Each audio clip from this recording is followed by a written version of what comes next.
Hello friends, welcome back. In the last video we learnt about the provisions of sections of civil procedure code relating to the execution of decrees. Okay friends, now we deal with order 21 CPC. This is the biggest order in the civil procedure code, which contains 106 rules. Rules 1 and 2 speak about payment of money. Rule 1 speaks about the payment of money under the decree. Rule 2 speaks about payment of money outside the court. Okay friends. Rules 3 to 9 speaks about the courts which can execute the decrees. Okay friends. Rules 10, 11.1, 11.2 plus 11A speaks about the presentation of application to the executing courts. Rule 10 says that the application shall be presented before the appropriate officer to be appointed by the executing court. Rule 11 sub-rule 1 says that an oral application for execution can be made before the court at the time of passing the decree itself, if it is proved to the satisfaction of the court that the defendant, that is the judgment debtor, is going to abscond in money decree. Okay. In all other cases, the application shall be in writing, containing the particulars of suit number, party name, JDR name against whom the decree is being executed, and if any appeal is preferred, what is the result of the appeal. Okay friends, and if any part satisfaction or any some amount has been satisfied, part satisfaction, etc., etc. Okay friends. 11A, rule 11A of order 21 speaks about that an application for arrest and detention in civil presence shall contain the grounds for such arrest. Okay, it shall be accompanied by an affidavit containing the grounds for arrest and detention of JDR in the civil prison. Rule 12 says that attachment of movable properties of JDR which are not in possession of JDR. Okay. Rule 13 says that application for attachment of immovable property shall contain the description of the immovable property sufficient to identify the property, or if the immovable property is shown by boundaries or survey numbers, they can be mentioned. Okay, this is rule 13. Rule 14 says that if the certified copies of the revenue records from the collector are necessary, such copies shall be filed. Okay friends. Order 21 says that the court in its discretion can refuse to execute simultaneous modes of execution for the person of JDR or the property of JDR. That means it is in the discretion of the court. If the court feels that simultaneously two or three modes of execution can be executed against the JDR, against his person or property, then it can be done so. But it is in the discretion of the court. Normally this rule says in negative, that the court in its discretion may refuse. Okay friends. Rule 22 says that if the EP is filed 2 years after the passing of decree, or if any of the parties to decree dies, and a notice shall be given to the judgment debtor in such cases, or if the EP is filed against the receiver in an insolvency petition in which the one of the parties is declared to be an insolvent, then such notice, 22 notice, shall be given to the receiver, or okay friends, or the person who declared insolvent. Okay friends. Rule 23 says that if this party doesn't appear, then the court may order that execution be done. If the party appears and had shown sufficient cause, then the executing court may pass appropriate orders. Okay friends. Rule 17 of order 21 says the procedure in receiving application of execution. It is the what are the duties of staff of the executing court. This is being explained by rule 17 of order 21 friends. Okay. After rule 17 we talked about rule 21, 22 and 23. Okay friends. Rule 26 says that the executing court can stay the execution of a decree on the application of the judgment debtor that he is going to prefer an appeal or something like that for a breathing time. Okay friends. For a breathing time, the executing court can stay the execution of the proceedings. Rule 28 says that if the JDR approaches the court which passed the decree or to the appellate court, and the court which passed the decree at the appellate court passes an order, such order is binding on the executing court, whether it is positive order or negative order. Okay, friends. Rule 29 says that if any suit is pending regarding the execution proceedings, the executing court may stay the proceedings, taking security from the judgment debtor. Okay, friends. These are the rules up to 29. This is heading mode of execution. Mode of execution. Rule 30 says that in money recovery of money decrees, execution can be made by arrest and detention or attachment and sale of property of JDR, or by both. Okay, friends. Not only in money decrees, for instance, if alternatively if some money is awarded in favor of the plaintiff, for instance, in specific performance, the court refuses to grant specific performance but orders for some compensation like the damages, etc. In such cases, also the decree can be executed by arrest and detention of JDR in civil prison, or by attachment and sale of property of JDR, or by both. Okay, friends. Rule 31 of Order 21 says that recovery of movable property can be made if the DHR decree holder applies for recovery of movable property. The executing can actually seize that property and deliver the same to the DHR. If the JDR resists to obey the order of the executing court, then the executing court can arrest and detain the JDR in civil prison, or make attachment of the property of the judgment debtor, or by both. Okay, friends, here not sale. Okay, if within the 3 months from the date of attachment, if the JDR doesn't obey the order of the executing court in delivering the property to the DHR, then the court can sell the property of the JDR.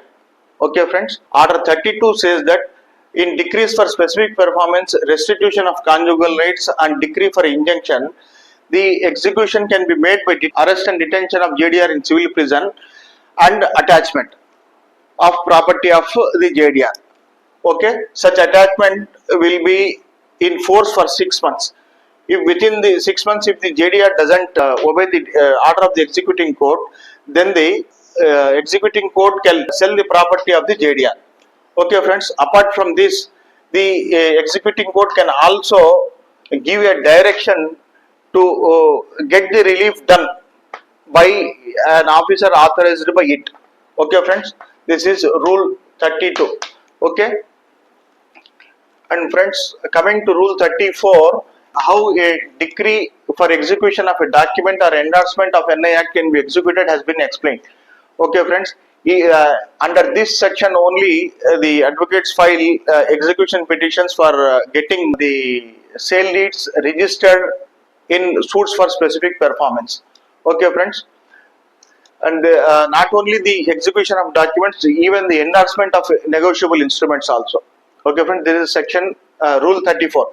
Rule 35 says that decree for delivery of immovable property. Decree for if the decree is for delivery of immovable property, the executing court can put the DHR in possession of the immovable property. If the JDR or any other person on his behalf resists or makes obstruction, then using force by breaking open the lock of the property, etc., etc., the delivery shall be made. Okay, this is the purport of Rule 35. Okay, friends, if the property to be delivered to DHR is occupied by a tenant or any other person not bound by the decree, then the delivery warrant shall be affixed on the conspicuous part of that property to convey to the tenant or such person that the property has been delivered to the DHR. Okay, friends, and they cannot be dispossessed. Okay, friends, and the heading is arrest and detention. Rules 37 to 40 deal with the arrest and detention of JDRs in civil prison. Okay, friends. Rule 37 first says that the executing court shall issue a show cause notice to the JDR to appear and show cause why he should not be committed to civil prison, why he should not be sent to civil prison. Okay, and if it is shown to the satisfaction of the court that there is an urgency, the court can dispense with the show cause notice and issue arrest warrant. Okay. Rule 38 of Order 21 says that as soon as the JDR is arrested, he should be brought immediately before the executing court. Okay, friends. Rule 39 says that the DHR decree holder shall pay subsistence allowance for the expenses of the JDR in the court custody or in the civil prison. Okay, friends. Rule 40 of Order 21 says that an inquiry shall be conducted with regard to the means of the JDR to pay the money due under the decree. Okay, and for that purpose, whether he appears basing on a show cause notice or whether he is brought on execution after execution of the arrest warrant, an inquiry is necessary. Okay, friends, and the court shall take hear the DHR and take all evidences to show that JDR has sufficient means to pay the decretal amount. Okay, friends, and during the course of inquiry, the court may put the JDR in the custody of the court. Okay, and if the court comes to conclusion that the JDR has means to pay the decretal amount, then the executing court can send him to civil prison. Okay, in the meanwhile, the executing court can detain the JDR in the court custody for 15 days on his request if he agrees to pay the executing money due under the execution petition. Okay, well, this is the brief attachment. I am just dealing with important rules and provisions and in brief. Okay, friends. Attachment of property. Attachment of property is dealt by from rules 41 to 57. Okay, friends. Particularly rule 46A to 46 as it deals with the garnishee. Garnishee means debtor of debtor. Debtor of debtor means, for instance, if the JDR is an employee, private employee or public servant, his salary is to be drawn by his DDO, drawing and disbursing officer. That DDO becomes the garnishee. For instance, I have a locker in a bank, and my bank is the custodian of that locker, and I have put some amount, and then the bank manager will become my garnishee for the purpose of attachment. Okay, friends, and a notice shall be given to the garnishee to deposit the debt due to the JDR in the court. Okay, the court can decide either way, and any order passed by the court against the order is deemed to be a decree and it is appealable, like a first appeal. Okay, friends. Rule 54 of Order 21 says that says about the attachment of immovable property, how an immovable property is to be attached. Okay, friends. Rule 57 speaks about determination of attachment. If during dependency of the EP, if the attachment is forced and for any reason, for non-appearance of the DHR or for any other reason, the EP is dismissed, the court shall mention in the order that attachment continues, or attachment continues until so and so date. Okay, if the court doesn't write that order, the attachment automatically ceases. Okay, friends, and rule 58 deals with claims and objections to attached property which was attached under these provisions from 41 to 57. Okay, friends, the court has to decide every right of the party who files a claim petition or objection petition with regard to the attachment of the property, and the order passed by the executing court shall be deemed to be a decree and it is appealable. Okay, like a first appeal. Okay, friends, rule 59 speaks about the sale. Okay, sale, if the court intends to conduct the sale, it should postpone the sale until the claim petition is decided, or it should not make the sale absolute until the claim petition is decided. Okay, friends, that is the purport of section 59. Okay, friends, rules 64 to 74 speaks about the sales generally. Okay, friends, rule 64 says that the court shall order the sale of a property attached or without attachment. Okay, as the case may be. This rule 65 says that every sale shall be conducted in public auction. Okay. Rule 66 says that the court shall proclaim the sale. That means the court shall settle the terms and conditions and description of the properties and the value of the property as mentioned by both the parties, DHR or JDR, etc., etc., and the proposed sale when it is to be conducted. Okay. Proclamation, as per Rule 67, the proclamation shall be published either in the official gazette or in the local newspaper. Okay. It is in the discretion of the court. Okay, friends. Rule 68 says that time for sale. Sale shall not be conducted within 15 days from the date of publication of the proclamation. 15 days. After 15 days, the sale can be conducted. Okay, friends. 69 says that if for any reason sale is postponed beyond 30 days, then a fresh publication, fresh proclamation shall be published. Okay, friends. Rule 72 says that if the decree holder wants to participate in the sale, he needs to take permission from the executing court to participate in the sale. Okay, if he becomes the highest bidder, then the sale purchase that is to be paid by him shall be adjusted from the amount due to him in the decree. Okay, friends.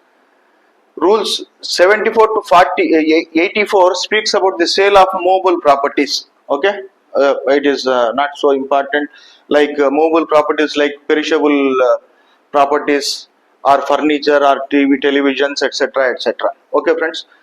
Rules 82 to 96 speaks about the sale of immovable properties specifically. Okay, friends. And when the sale is conducted and the bid is a lot is knocked down in favor of the highest bidder, he is called the auction purchaser. Okay, the auction purchaser, as per Rule 84, the auction purchaser has to deposit 25% of the sale proceeds on that day itself, on the date of sale itself in the court. Okay, friends. And Rule 85 says that the auction purchaser shall deposit the remaining 75% of sale proceeds within 15 days from the date of sale in the court. Okay. If for any reason, if sale, the auction purchaser fails to pay that amount can be recovered from him. Okay. If for any reason the Rule 87 says that if the auction purchaser doesn't pay the auction amount, sale amount, then a fresh proclamation shall be published, issued again. Okay. Rule 89 says that if a third party having interest in the property to be sold in execution petition comes with an application to set aside the sale, he needs to pay 5% of the sale amount to the auction purchaser and proclamation etc. charges to the decree holder.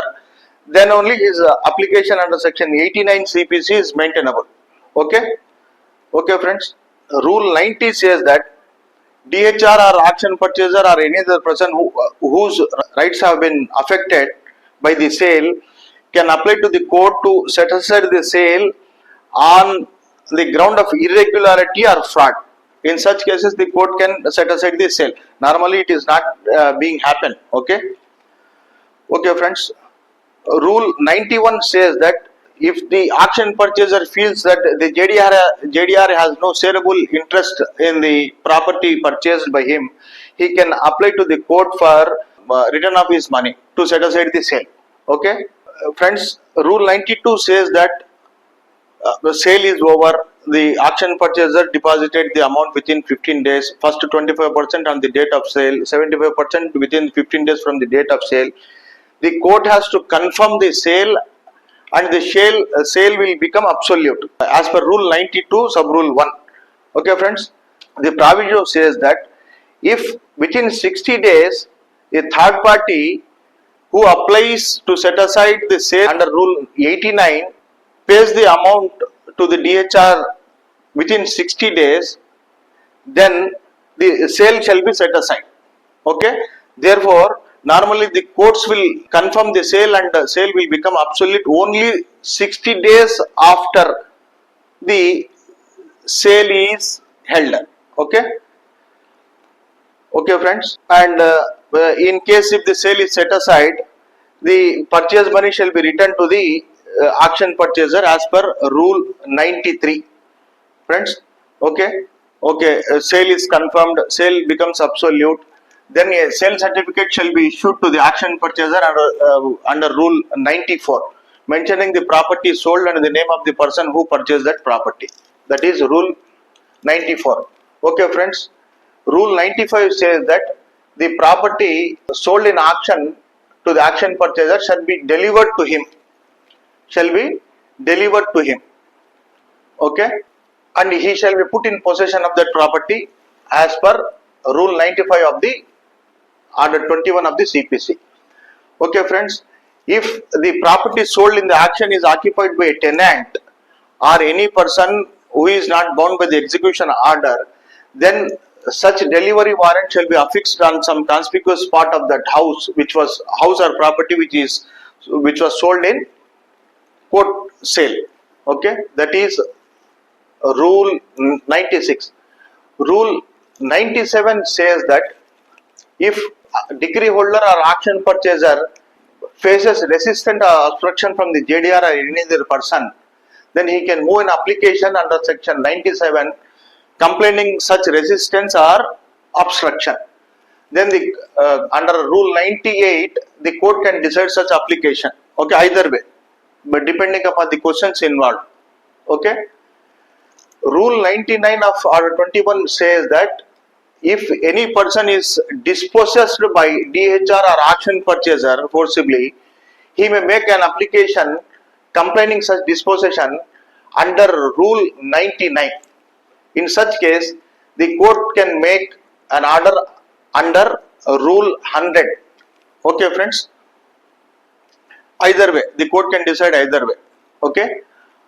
Rule 101 of Order 21 says that any question of title or right between the parties in the applications filed under section 97 or 99 shall be decided by the executing court itself, not by a separate suit.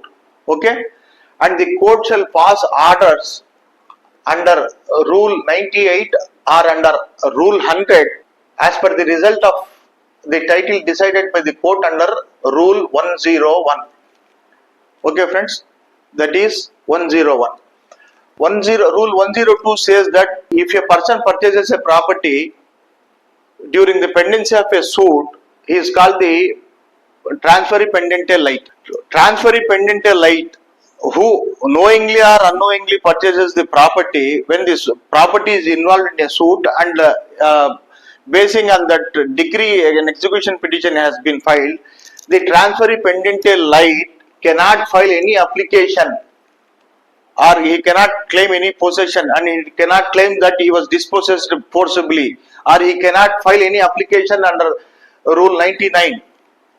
Okay? He has no help from the executing court. Okay? 109. And Rule 103 says that the orders passed under Rule 98, Rule 100 are deemed to be decrees and only appeal lies. Okay? And Rule 104 says that during the pendency of the suit, when these applications are filed under Rule 97, Rule 99, the orders of the court under Rule 98 and 100 are subject to the result of the pending suit. Okay? This is dealt by Rule 104. Okay, friends. Now here, Rule 105 says that the court shall hear the applications under Rule 97, 99 and Rule 58. There is objection with regard to attachment or claim with regard to attached property, Rule 58. And the court may set aside, the court may dismiss the application for non-prosecution or the court may pass ex parte orders under this section 105. Okay, friends. Rule 106 says that within 30 days, parties whose application under Rule 97 or Rule 98 or Rule 58 were dismissed may apply to the court under 106 to restore their applications. If ex parte order passed against the opposite party may apply within 30 days from the date of ex parte order or from the date of knowledge of the ex parte order to set aside that ex parte order. Okay, friends. And this includes the ex parte order passed under Rule 23 sub Rule 1. Okay friends. Okay, Rule 22A of Order 21, Rule 22A of Order 21 says that if the judgment debtor dies between the publishing of proclamation and the sale shall not be stopped or adjourned or set aside unless prejudice is caused to the legal representative of the JDR, and it shall be the failure of the DHR that he fails to bring the legal heir of the judgment debtor on record, and if that failure causes prejudice, then the court can set aside the sale. Okay friends.